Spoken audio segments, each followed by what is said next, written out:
শোনো আখির উম্মার জন্য হক্কানি আল্লাহর ওলি হুজুরের মুখের দিকে মহব্বতের সহিত তাকায়, কোন আলেম আউলিয়ার মুখের দিকে মহব্বতের সহিত তাকায়। সেজন্য আমি প্রিয় নবী মুহাম্মদ সাল্লাল্লাহু আলাইহি ওয়াসাল্লাম মুখের দিকে তাকাইলো, তার মুখের দিকে তার সাথে সরাসরি জান্নাতে চলে যাবে। আবার এক সাহাবা ইয়া রাসূলুল্লাহ ওয়া হাবিবাল্লাহ, আপনার সাথে উপস্কার মুসলমান আখির উম্মাত আপনাকে বের না, তাদের জন্য কি ব্যবস্থা করে গেলেন?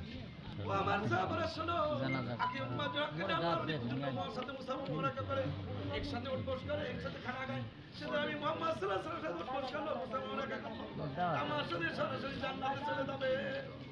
এরকম মহব্বত রাখবো না ইনশাআল্লাহ? আল্লাহর ওলিদের সাথে মহব্বত রাখবো।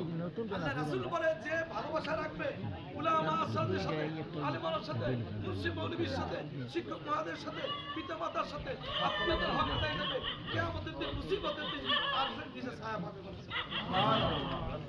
মানুষ অবিনশ্বর জিন্দি, যে জিন্দেগি শুরু আছে কোনদিন শেষ নাই। দুনিয়ার জীবন কতটুকু?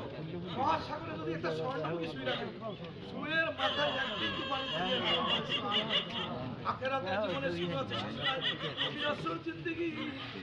এবার আসমান তুমি লৌহ কালাম যদি শস্য দিয়া ভরে দেয়, 1000 বছর পর আসি একটা পাখি দানা নেবে, ফুলে হবে, একদিন শেষ হবে। এই আলেমনে যাকে এলাকে শুরু আছে কোনদিন শেষ হবে না। আমরা এই জন্য চেষ্টা করবো আলেম বানাই যাওয়া।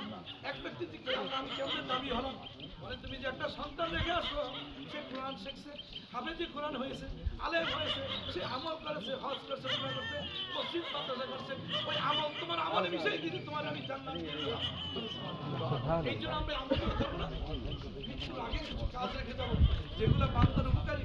আমার রাসূল বলেছেন ওই ব্যক্তি উত্তম যে কোরআন শেখে, অপরকে শেখায়, ওই ব্যক্তি উত্তম যে মানুষের উপকারী। এখন আমাদের সাথে আরো আলেম আছে, রাষ্ট্রপতি হলে তারা ইনশাআল্লাহ বোধ হয়।